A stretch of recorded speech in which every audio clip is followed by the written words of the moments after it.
आप सबका तहे दिल से स्वागत है। आज के इस वीडियो में हम आपको मुश्किल घड़ी के समय से कैसे लड़ना बताएंगे, तो वीडियो को अंत तक पूरा देखें।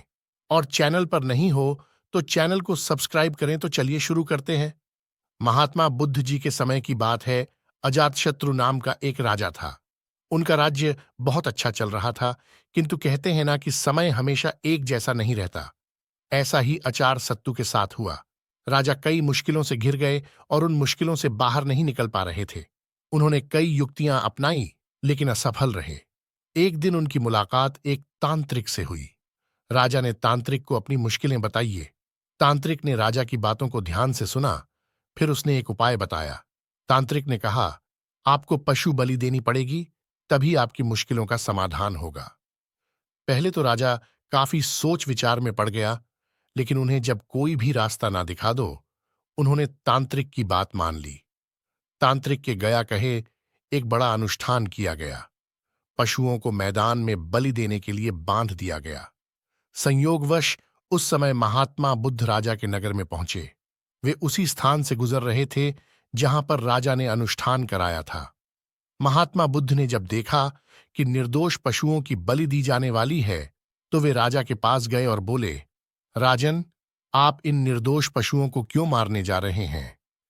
राजा बोले, महात्मा जी, मैं इन्हें मारने नहीं, अपितु राज्य के कल्याण के लिए इनकी बलि देने जा रहा हूं, जिससे सारे राज्य का कल्याण होगा। महात्मा बुद्ध बोले, क्या किसी निर्दोष जीव की बलि देने से किसी का भला भी हो सकता है? थोड़ा सा रुककर महात्मा बुद्ध ने जमीन से एक तिनका उठाया और राजा को देते हुए बोले, इसे तोड़कर दिखाइए। राजा ने तिनके के 2 टुकड़े कर दिए। बुद्ध बोले, इसे अब पूर्ण जोड़ दें। राजा बोले, महात्मा जी, यह आप कैसी बातें कर रहे हैं? इसे तो अब कोई भी नहीं जोड़ सकता। तब बुद्ध राजा को समझाते हुए बोले, राजन, जिस प्रकार इस तिनके के टूट जाने के बाद आप इसे नहीं जोड़ सकते, ठीक उसी प्रकार जब आप इन पशुओं की बलि देंगे, तो यह निर्दोष जीव आपके कारण मृत्यु को प्राप्त होंगे और इन्हें आप दोबारा जिंदा नहीं कर सकते, बल्कि इनके मरने के बाद आपको जीव हत्या का दोष लगेगा और आपकी मुश्किल है कम होने के बजाय और भी कहीं अधिक बढ़ जाएंगी, क्योंकि किसी भी निर्दोष जीव को मारकर कोई भी व्यक्ति खुशी नहीं प्राप्त कर सकता। आपकी समस्या का हल निर्दोष जीवों को मारने से कैसे हो सकता है? आप राजा हैं, आपको सोच विचार कर निर्णय लेना चाहिए। अगर आप सच में अपनी मुश्किलों का हल चाहते हैं, तो दिमाग से काम लीजिए।